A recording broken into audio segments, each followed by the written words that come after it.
LG साहब का जो 3 तारीख को हाउस के सामने उन्होंने खुतबा पेश किया, उसके लिए उनका शुक्रिया करने के लिए खड़ा।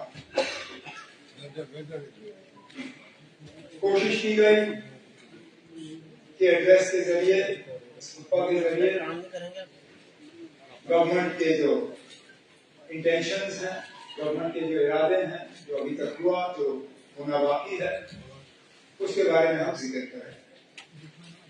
अब कई मेरे साथी एक एक नुक्ते पे गए तो कहा ये नहीं था, ये नहीं था, ये नहीं था, पिछली एड्रेस में ये था, इस बार इसका जिक्र नहीं हुआ। स्पीकर साहब, गवर्नमेंट एक एड्रेस से दूसरी एड्रेस तक नहीं चलता। गवर्नमेंट 5 साल इन कंटिन्यूएशन चलता है। 4 महीने पहले इसी हाउस के सामने एलजी साहब ने पहला अपना खुतबा पेश किया। ज्यादातर बातें उसमें हुई। अब ये जरूरी नहीं है कि जो बातें 4 महीने पहले की गई उन्हें दोबारा भी दोहराया जाए। पहला खुतबा देखिए, ये देखिए, ये इन कंटिन्यूएशन होता है, ये इन एडिशन होता है। ये खुतबा 4 महीने वाले पहले को रिप्लेस नहीं करता, उसको ऐड कर देता है। तो मेरे ये साथी जो ये शासन शायद पैदा कराने की कोशिश कर रहे हैं, फिर हम कुछ चीजों पर अचानक खामोश हो गए, हमने कुछ चीजों का जिक्र नहीं किया।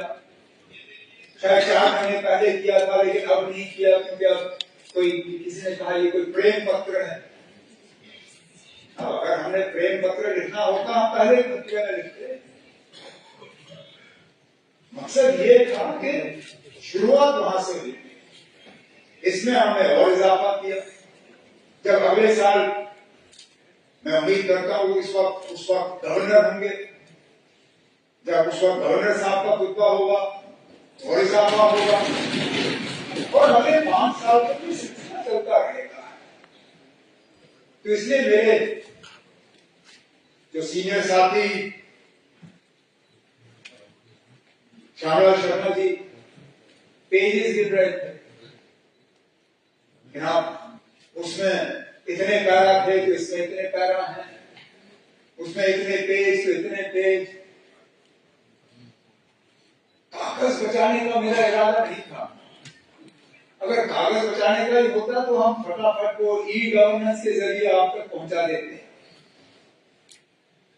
थोड़ी सी आपको हम राहत पहुंचाने की कोशिश कर रहे थे, इस बात का एहसास रखते हुए कि अगर एलजी साहब का खुतबा हम 1-1.5 घंटा रखते आपको सुनना पड़ता। अब कल ठीक इसी जगह लगभग 11-11:15 बजे आपको फिर मेरा ही भाषण सुनना होगा, कोई 2-2.25 घंटे, वो भी अंग्रेजी में।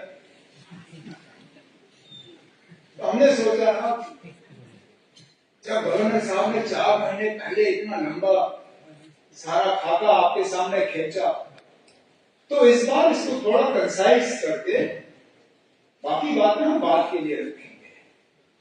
तो इसमें ऐसी कोई बात नहीं है कि हम अपना एजेंडा निकाल रहे हैं या किसी चीज पे हम खामोश रहना चाहते हैं। अब कई सारे साथी इस तरफ से भी, ऑपोजिशन के बेंचेस की तरफ से भी डेवलपमेंट के हिसाब से बातें आई, कुछ सवाल आए, कुछ चीजों का जिक्र हुआ। अब मैं दोबारा ये बात दोहराऊंगा कि इस बात का एहसास रखते हुए कि कल उन्हीं चीजों पर बजट के दौरान मुझे बात करनी होगी, उसके ठीक बाद ग्रांट्स से सिलसिला शुरू होगा, उस पर भी बहस होगी। मैं हाउस का वक्त नहीं लेना चाहूंगा और एक एक डेवलपमेंट की चीज को जो है यहाँ पे बात करें। कल बजट के सिलसिले में शुरू हो ही जाएगा, और आने वाले कुछ दिनों पे हर इशू जो यहाँ ऑनरेबल मेंबर ने टच किया, हर महकमे को लेकर उन पे हम जो है अपना जवाब दे देंगे।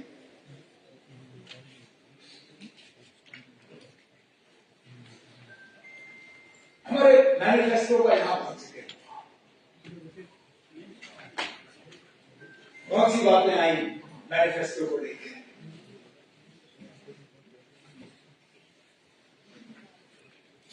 हमने सोच समझ के वो डॉक्यूमेंट तैयार किया। जम्मू कश्मीर के आवाम के साथ तो हमारा वादा है,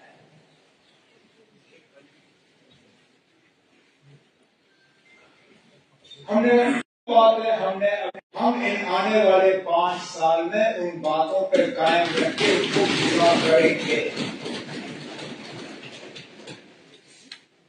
उनमें जो कैदियों के हवाले से बात हुई, अब मैं इसमें सियासत में उलझना नहीं चाहता हूं, नहीं तो बहुत कुछ कहा जा सकता है इन कैदियों के बारे में, जिन पे 2016 में केस लगे थे और उनसे केस वापस लेने के वादे हुए जो फिर नहीं हुआ। जो टर्मिनेशंस की बात यहाँ पे हुई सरकारी मुलाजमों की, उसका सिलसिला किस दौर में शुरू हुआ वो हम सब जानते हैं, लेकिन सिलसिला रुक जाना चाहिए, उस पर हम वादाबंद हैं और हम अपने वादे में कायम रहेंगे। लीडर ऑफ द ऑपोजिशन साहब ने ये कहा कि हम पीएसए इस्तेमाल करते हैं तो क्या गुनाह करते हैं। अगर पीएसए ही आपका हथियार है तो आपका केस कमजोर है ना, आप मान के चलिए।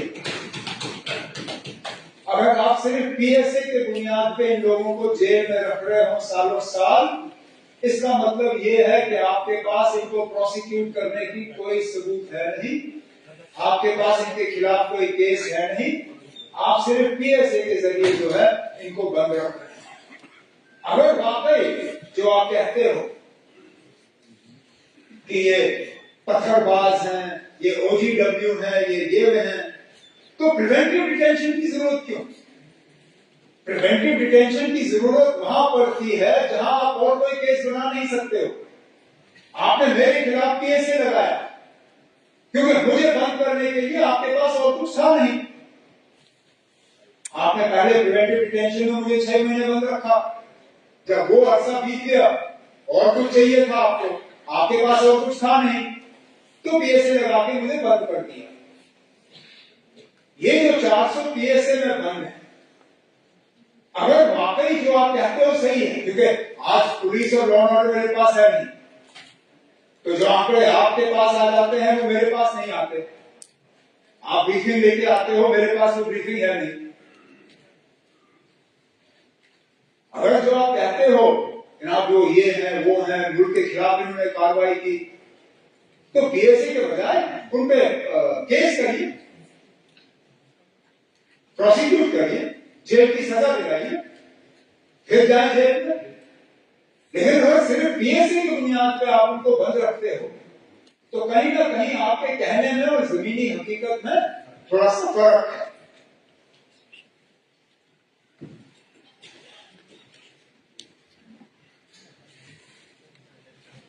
$370 के हवाले से बहुत बात हुई।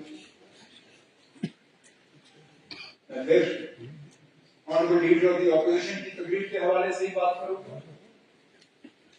कहा कि 370 को लेके हम हाउस का टाइम जाया करते हैं, लेकिन जितना हमने 370 पे बात की उससे ज्यादा तो शायद उस तरफ से प्यार करेंगे। हर तकरीर में 370 को हटाने की जस्टिफिकेशन वहां से है। आप लोग ऐसे काम गिन रहे थे, मैं थोड़ी देर के लिए मैं दीवारों के आसपास देख रहा था कि कहीं ऐसा ना हो कि मैं पार्लियामेंट शिफ्ट कर गया, क्योंकि आपकी तकरीर तो ऐसा लग रहा था जैसे आप प्रेसिडेंट एड्रेस पे अपनी तकरीर कर रहे हैं के बजाय लेफ्टिनेंट गवर्नर एड्रेस। यहाँ के काम गिनने के बजाय आप दिल्ली की हुकूमत, मरकजी हुकूमत के काम गिन रहे हैं। आपने बड़े बड़े प्रोजेक्ट्स की हवाले से बात की, कोई रिंग रोड, कोई ये रोड, कोई वो रोड, कोई ये।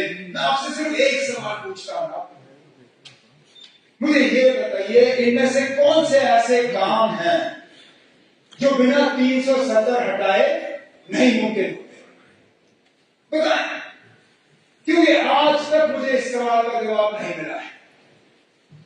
आप जो काम गिनते हो, IIT, IIM, AIIMS, ring road, ये बाकी चीजें, इनमें से ज्यादातर वो काम है जो 2019 से पहले शुरू हुए। लेकिन मैं उस झगड़े में पढ़ूंगा नहीं। मैं आपसे ये पूछता हूं ना, मुझे बताइए वो कौन सा ऐसा डेवलपमेंट रिलेटेड काम हुआ जो 370 हटने से पहले मुमकिन नहीं था? डेवलपमेंट के लिहाज से कौन सी बेहतरी आई? चलिए आज आप कहेंगे आपको इसका जवाब देने का मौका नहीं मिला, चलिए बजट में जब आप अग्री करेंगे, कम से कम उस वक्त मुझे बताइए ना, कोई ऐसा एक प्रोजेक्ट बताइए मुझे जो बिना 370 हटाए हुए यहां मुमकिन नहीं होता। मैं भी अपनी जगह समझ जाऊंगा वाकई शायद कोई बहुत बेहतरी या तरक्की आई है।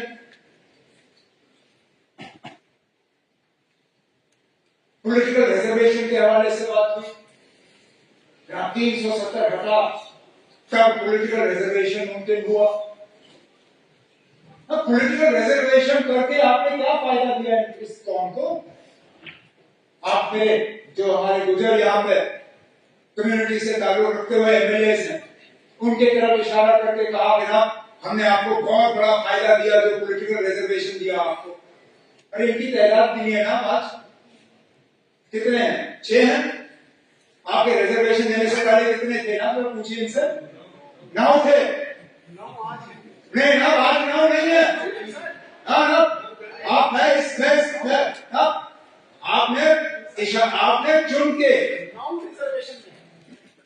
आपने चुन के गुजर कम्युनिटी को कहा,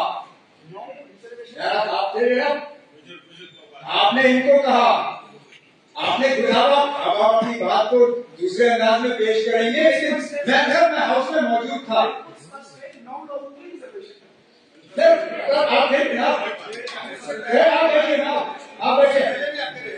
आप बैठे। आपने उस वक्त हमारे तरफ उंगली करके ये कहा कि इन लोगों ने आपको, मतलब गुजरों को, ST का दर्जा देने के बाद भी पॉलिटिकल रिजर्वेशन नहीं दी। ये कहा आपने ये नहीं कहा कि हमने 9 सीटें पॉलिटिकल रिजर्वेशन दी। आपने गुजर कम्युनिटी को कहा कि आप लोगों को ST का दर्जा मिला था, लेकिन इन लोगों ने आपको पॉलिटिकल रिजर्वेशन नहीं दी। उसके बुनियाद पर मैं आपसे पूछता हूं कि पॉलिटिकल रिजर्वेशन देके आपने फायदा क्या दिया? उस वक्त 9 थे, अब 6 हैं। अब आप कहोगे पहाड़ियों की आबादी बढ़ गई, तादाद बढ़ गई, लेकिन इसमें से 2 तो मेरे साथी ऐसे हैं जो ओपन सीटों में जीतते आ गए, तो कोई ऐसा तूफान नहीं। तो मैं फिर इस बात पे आता हूं ना कि 370 हटाने के बाद कौन सा ऐसा करिश्मा हुआ जिसकी बुनियाद पे आप कहोगे ना कि जमीन आसमान का फर्क पड़ा, बहुत फायदा हुआ लोगों को। फिर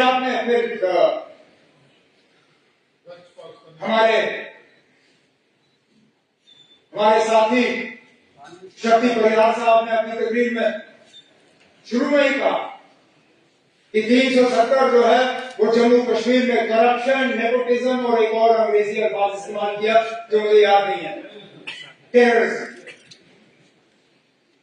चलिए एक सेकंड के लिए टेररिज्म, मैं फिर अगर ये जो टेररिज्म की मैं बात सुनता हूं तो मैं थोड़ा वर्जन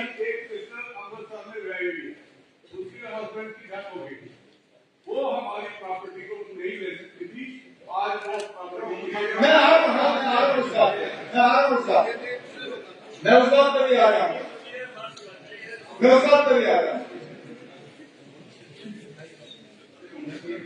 टेररिज्म। अभी तक तो लीडर ऑफ द ऑपोजिशन साहब कह रहे थे कि यहां पे टेररिज्म के लिए पाकिस्तान का कसूरवार है, इसलिए हम पाकिस्तान से बात नहीं करेंगे। लेकिन शक्ति परिहार साहब कहते हैं कि टेररिज्म यहां पे 370 की बदौलत है। अब खुदा मुझे बताइए ना, टेररिज्म 370 की बदौलत है या पाकिस्तान की बदौलत? अगर टेररिज्म 370 की बदौलत है तो फिर पाकिस्तान से बातचीत के लिए आपको एतराज क्यों? और अगर पाकिस्तान कसूरवार है 370 के लिए टेररिज्म के लिए, तो फिर 370 को उसके लिए दोषी क्यों ठहराते हो? और 370 को हटाने के बाद जो बिलखसूस जम्मू में टेररिज्म बढ़ी, उसके लिए कौन कसूरवार? जिन इलाकों को मैं दावे से कहता हूं हमने अपनी हुकूमत, कांग्रेस नेशनल कॉन्फ्रेंस की हुकूमत, जिसमें सलातिया साहब और श्यामलाल शर्मा साहब मेरे साथ मंत्री थे, इतना बड़ा जम्मू का हिस्सा हमने पूरा ही टेररिज्म से मुक्त किया था। पूछिए इनसे, कम से कम इस बात पर तो ये इनकार नहीं कर सकेंगे।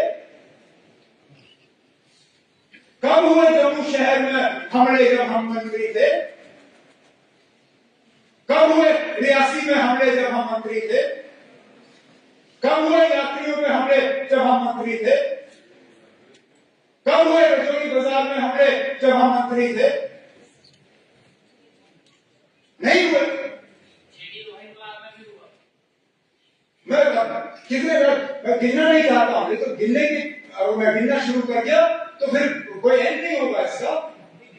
लेकिन मेरा कहने का मतलब यह है ना, अगर अकेले 370 ही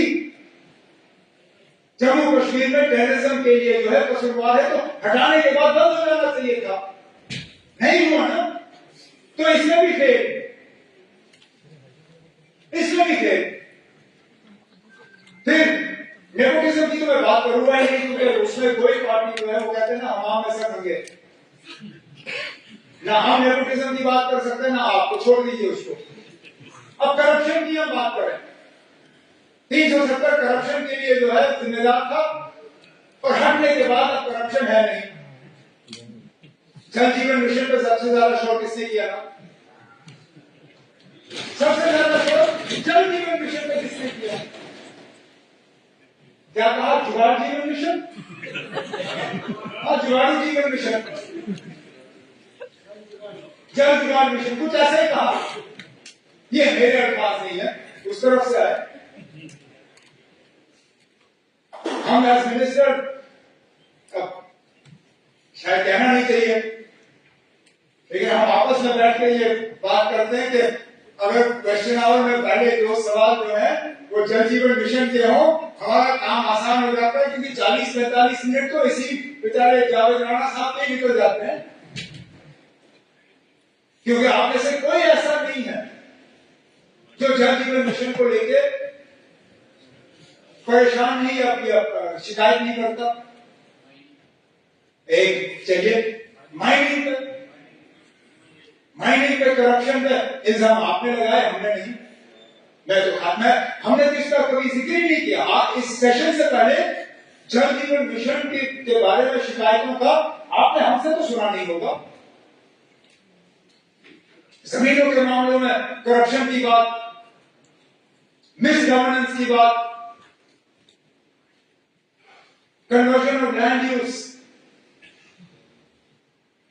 वो हमारी बदौलत नहीं, वो सब पोस्ट 370 आया, जिसकी बात श्यामलाल शर्मा साहब ने क्वेश्चन आवर के दौरान इतने जोरों शोर से किया। वो सारा कानून तो 370 हटने के बाद आया। तो फिर मैं पूछता था क्या बिक्री आई? करप्शन भी नहीं रुका, मिस गवर्नेंस भी नहीं रुका।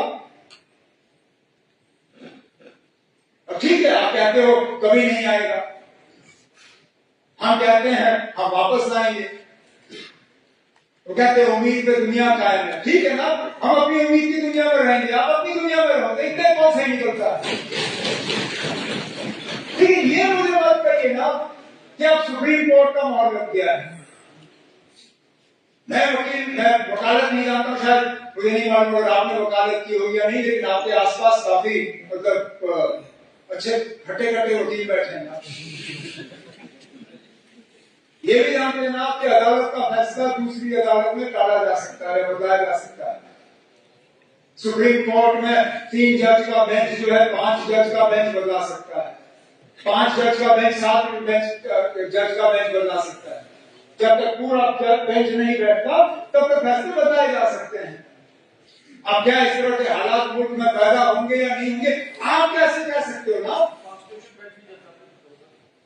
ठीक है ना, आपके पास कौन सी ऐसी जादुई छड़ी है कि आप कह सकते हो कि इस तरह के हालात कभी मुल्क में बनेंगे नहीं?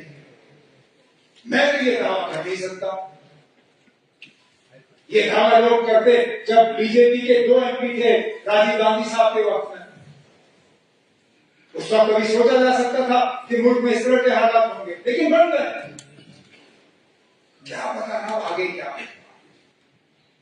हम फिलहाल इस पर बात करते रहेंगे, वो हमारा हक है। ये हक आप आपसे छीन नहीं सकते, क्योंकि जो हम बात कर रहे हैं वो इस मुल्क के आइन के तहत कर रहे हैं। अब मैं इस बात पर करूंगा नहीं कि टेम्पररी स्टेटस था या नहीं था।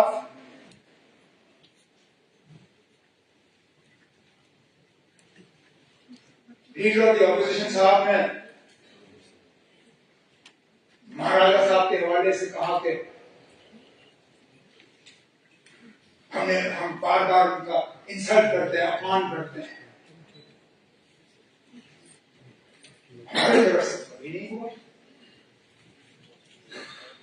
एक जगह बताइए ना आप जहां पे महाराजा साहब की लेगेसी को हमने कहीं साफ पहुंचाया, कहीं नाम बताया, बताया कहीं कहीं।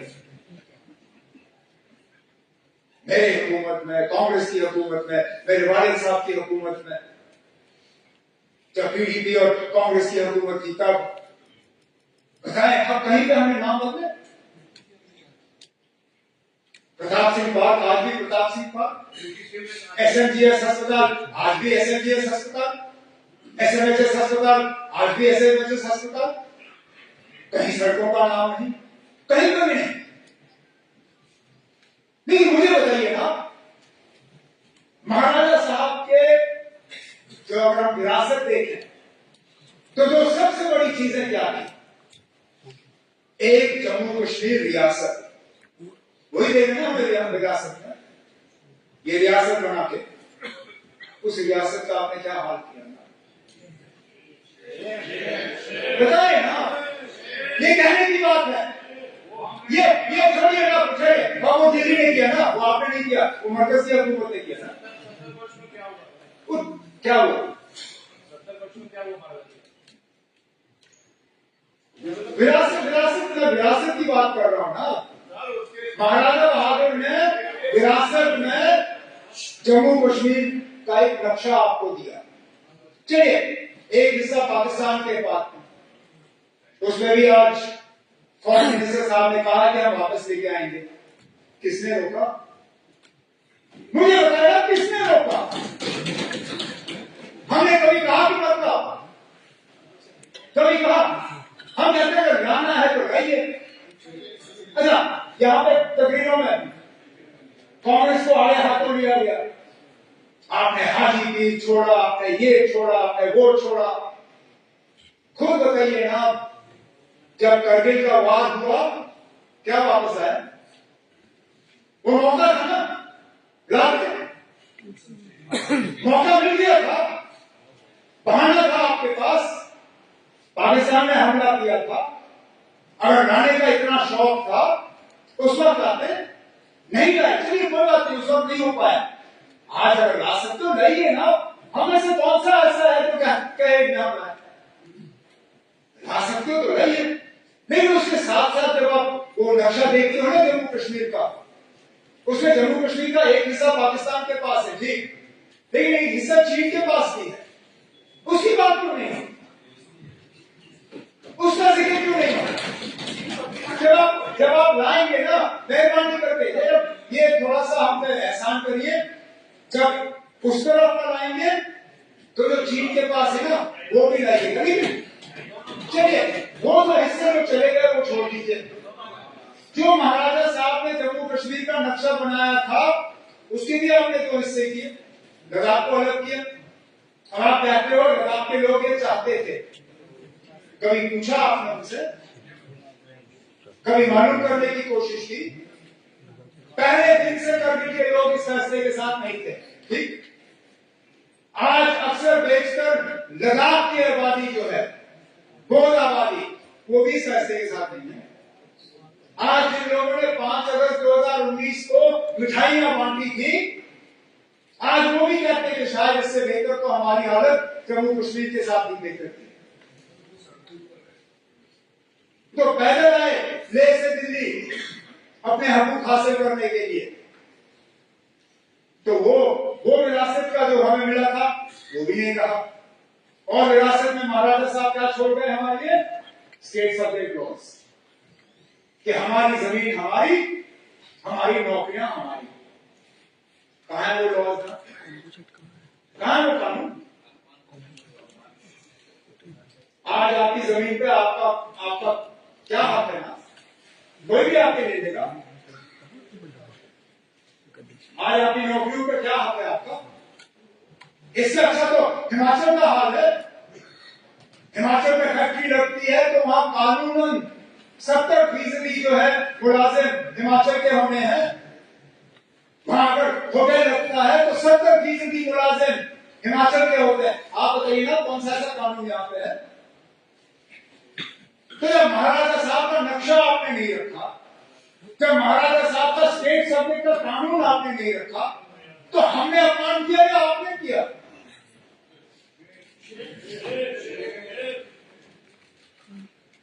लेकिन चलिए कर लिया। फिर 13 जुलाई पे आप नाराज हुए, आपने वो अल्फाज इस्तेमाल किए जो स्पीकर साहब ने मजबूरन उनको एक्सपंज करना पड़ा।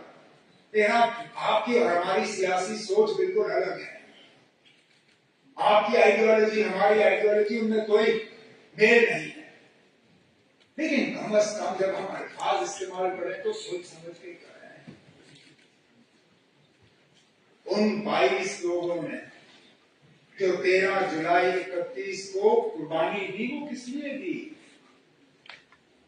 एक आवाज हासिल करने के लिए, कुछ हकूक हासिल करने के लिए। और अगर उनका वो करना गलत होता, महाराजा साहब ने उनकी कुर्बानी के बाद जो कदम उठाए क्यों उठाए? जो एमसी कमेटी बिठाई गई, जो जस्टिस दलाल कमीशन बिठाया गया, क्यों बिठाए गए? जो उस कमीशन के बाद इलेक्शन का अनाउंसमेंट हुआ, जो इलेक्शन करके प्रजा सभा बनी, वो प्रजा सभा आखिर में जम्मू कश्मीर की असेंबली बनी। अरे ना, जिन कुर्बानियों के बुनियाद पे ये असेंबली कायम हुई, उनके बारे में भी हम इज्जत से 2 शब्द इस्तेमाल नहीं कर सकते। उनकी सिर्फ इतनी खता है कि वो मुसलमान, इतनी खता, ये मान लिया। क्योंकि बाकी मुल्क में जहां शख्सी राज के खिलाफ आवाज उठी, वहां पे किसी ने उनको गद्दार नहीं कहा। लेकिन यहां पे क्योंकि वो मुसलमान थे और जमहूरियत के लिए लड़ रहे थे, हमारे मुंह से उनके बारे में इस तरह के अल्फाज कितनी आसानी से निकलते हैं। अब मैं बाकी इतिहास हिस्ट्री में नहीं जाऊंगा, क्योंकि मैंने कारिगामी साहब की तकरीर के बाद उनको एक पर्ची भेजी। मैंने कहा आपने जो मेरी आधी तकरीर मुझसे ले ली, जो आपने पूरा हिस्ट्री का हमें यहाँ पे सुना दिया, तो मैं उसी को अपनी तकरीर समझ के कारिगामी साहब की बात जो है उसको ऑन करता हूं। लेकिन आप ये मानिए, चाहे आप 13 जुलाई की छुट्टी रखें ना रखें, चाहे आप 5 दिसंबर की छुट्टी रखें ना रखें, उन लोगों की कुर्बानियों को यहाँ के लोगों के दिलों से कोई निकाल नहीं सकेगा। आपको क्या लगता है ना, 5 दिसंबर की छुट्टी हटा के शेर कश्मीर का जो कद है वो कम होगी? अरे ना, अगर आपने हमसे पूछा होता, मैं अपनी मर्जी से वो छुट्टी छोड़ देता। मेरे साथी पता नहीं उनको याद है या नहीं है, जब मैं वजीर आला था पिछली बार, मैंने अपने साथियों से उस वक्त कहा क्या मैं 5 दिसंबर की छुट्टी छोड़ना चाहता हूँ। सलातिया साहब गवाह हैं। मैंने कहा इस जम्मू कश्मीर में छुट्टियां बहुत ज्यादा हैं, मैं छुट्टियां कम करना चाहता हूँ। लेकिन अगर मैं बाकी छुट्टियों को काटना शुरू करूंगा, ये लोग मुझे कहेंगे देखो अपने दादा की छुट्टी तो रखी, बाकियों को काट गए। तो मैं पहले शेर कश्मीर की छुट्टी जो है 5 दिसंबर वाली निकालूंगा, फिर हम और छुट्टियां जो है कम कर लेंगे, क्योंकि मुझे मालूम है शेर कश्मीर की शख्सियत जो है वो 5 दिसंबर की छुट्टी से नहीं है। उन्होंने जो जम्मू कश्मीर के लिए किया वो कोई मिटा नहीं सकता।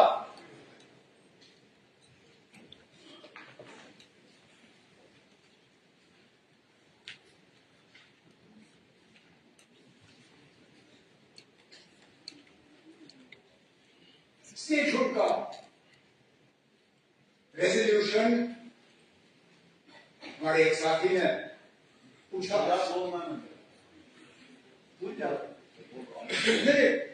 मैं उस पर आ रहा कि वो असेंबली में क्यों नहीं आया, कैबिनेट में क्यों? असेंबली में सिर्फ इसलिए नहीं लाया गया क्योंकि हमें तो ये शक था कि यहाँ पे कोई ऐसी पार्टी या कोई ऐसा शख्स नहीं है जो स्टेटहुड के हक में नहीं है। लेकिन अगर सजाद साहब को शक है कि यहाँ कुछ लोग ऐसे हैं जो स्टेटहुड के हक में नहीं है, नए रेजोल्यूशन में आज कहता हूं हमारे तरफ से सारे मेंबर उसके हक में वोट करें। वैसे भी शायद कल या परसों उन्होंने वैसे भी हाथ ऊपर करवा के 2 रेजोल्यूशन यहाँ पास कराई थी, ये वाला भी पास करा देते। ये वाला आप इनसे बात करके करवा लीजिए, नहीं ना, इनसे मशवरा कर लीजिए, आपके वहां बैठे हुए हैं, नहीं ना, हमें कोई एतराज नहीं है। लेकिन उसके साथ साथ जब तक हमें स्टेटहुड वापस नहीं मिलता तब तक गवर्नेंस पे क्लैरिटी के लिए जो बिजनेस रूल्स जो है उन्हें फ्रेम करने की जरूरत है। और बेशक बड़ा वक्त लगा, लेकिन कल रात को कोई 8 बजे के आसपास हमने कैबिनेट की मीटिंग की, हमारे बिजनेस रूल्स जो है वो फ्रेम हो गए, कैबिनेट ने उनको मंजूरी की, उस मंजूरी को आप लेफ्टिनेंट गवर्नर साहब के पास भेजा हुआ है और उम्मीद की जा रही है कि उस पर जो है मंजूरी दिलवाई जाएगी, ताकि कम से कम जब तक ये सिस्टम जो है हमारा है, मैं तो मान के चल रहा हूँ कि टेम्पररी है, लेकिन जब तक है ठीक तरह से चलना चाहिए, कोई कंफ्यूजन की गुंजाइश रहनी नहीं चाहिए। वो कंफ्यूजन कम हो उसके लिए ये जो बिजनेस रूल्स हैं ये चले आगे तो अच्छा है।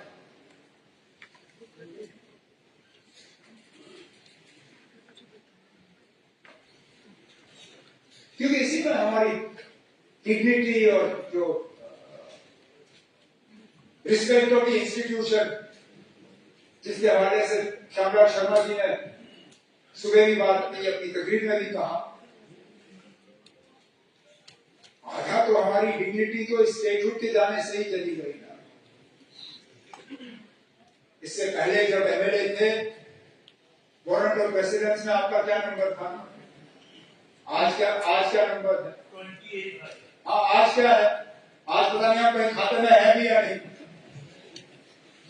मेरा नंबर है चीफ मिनिस्टर, जब मैं इससे पहले यहाँ खड़ा था मैं यूनियन कैबिनेट मिनिस्टर के बराबर था, अपनी रियासत में तो यूनियन कैबिनेट मिनिस्टर से भी ऊपर। आज तो पता नहीं मैं एमओएस के नीचे कहीं घूम रहा हूं। तो dignity end of the institution और ये सारा ये भी इससे जुड़ा हुआ, तभी तो हम लड़ रहे हैं ना। ये स्टेटहुड की लड़ाई हम अपने लिए नहीं लड़ रहे हैं, ये मेरी अपनी लड़ाई नहीं है, ये जम्मू कश्मीर के फायदे के लिए लड़ाई है। क्योंकि जो चीजें हम करना चाहते हैं उनमें से कई सारी ऐसी चीजें हैं जिनको अमलीजामा हम तब बना पाएंगे, जिन चीजों को वापस लेने की जरूरत, जिन चीजों को बदलने की जरूरत,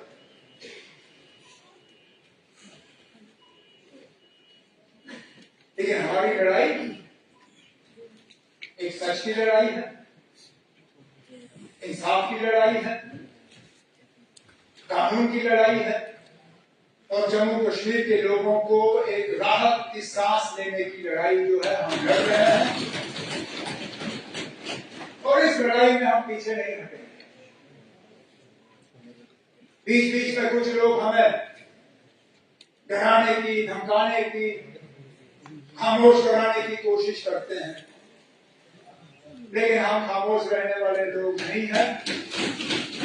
हम जम्मू कश्मीर के लोगों के हकूक के लिए, जम्मू कश्मीर के लोगों के बका के लिए, जम्मू कश्मीर की तरक्की के लिए, जम्मू कश्मीर के भाईचारे के लिए अपनी लड़ाई जारी रखेंगे। स्पीकर साहब, मुझे कल इससे ज्यादा लंबी तकरीर करनी है। पानी का एक कतरा शाम के 6:35 से पहले पीने की इजाजत भी नहीं है। तो कल की तैयारी करने के लिए मैं आज अपनी तकरीर यहीं पे समाप्त करूंगा। मलेही साहब को उनके खुतबे के लिए मैं अपने तरफ से शुक्रिया करता हूं और उम्मीद करता हूं कि हाउस की तरफ से मलेही साहब का शुक्रिया होगा। बहुत शुक्रिया।